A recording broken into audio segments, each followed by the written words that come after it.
The 961 Facebook page for Queen City Confessions. Which you can always submit yours anonymously by texting the word hits along with your confession and sending it to 96893. Here's the first Queen City confession. I hate the woman my ex-husband is dating. We were all friends when my ex-husband and I were married. They swear up and down that nothing happened when we were married, and I actually do believe them. Okay. But I've always thought that she is a disaster. I can't tell him who to date, but I really don't want her around my kids when they go over to her house. I mean, there's nothing you can do. Is there, No. like, as a co-parent, because Holly, you're a co-parent. Yes. There's nothing you can say about who the other parent allows your child to be around? Not really. I mean, it depends on the relationship you have with your co-parent and whether it's high conflict or not, or if you are pretty friendly or not.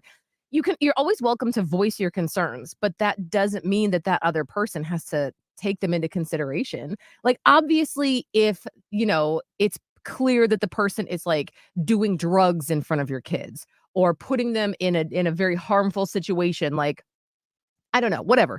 You can, go to the court and try to prove that that person shouldn't be around your kid. But that's the only thing you can do. Otherwise, you got to let the other parent be a parent and make those decisions on their own. How have you handled that situation before? If you are in a co-parenting situation and you didn't like who your ex is dating, how did you handle it? Did you say something or did you just let it go? 1-844-HITS-961. 1-844-448-7961 or text hits and your message to 96893. Here's another Queen City confession. Because of how crazy politics have been over the past few years, my boyfriend has made the decision to run for an office in Charlotte. Oh. He's doing research and starting to talk to people. I don't want to make him feel bad, but I think it's an awful decision, not because of politics, but because he has a really bad stutter. I don't care because that's one of the reasons why I love him, but I know people are going to make fun of him and they are so cruel. But I don't have the heart to tell him not to run for an office. Nor should you. Yeah. Let that man do what he wants to do. Obviously, he knows about his stutter. Obviously, he knows about the stigma better than you do. Right. And he's choosing to go out and do this. I get it. You want to protect your man. Like, you want to shield your person from any perceived harm or attacks. Just like a mom would want to shield her kid from any of that. But, like, that's his choice. And you can't stop him from doing what he wants to do just because you think that he's going to be made fun of, because that's not a good enough reason not to do something that you're passionate about. When I saw this confession, it really hit me because, if you're new to the Miguel and Holly fam, I have a stutter. And as a child, I stuttered immensely. And sometimes on the radio, you can hear it. If I get super excited, you can hear me sort of like my words. Sometimes when I'm editing audio, I'm like, oh, there was a moment where I was like, and it's hard to come out. Or sometimes, or if you're flustered, I feel like that's yes. when it. And I never would notice it ever until you started pointing it out more, and then I'd be like, "Oh, that's his little thing," because certain letters or whatever will do it to you. Yeah, I mean, I have a hard time, to be completely honest. I have a hard time saying producer Kelvin.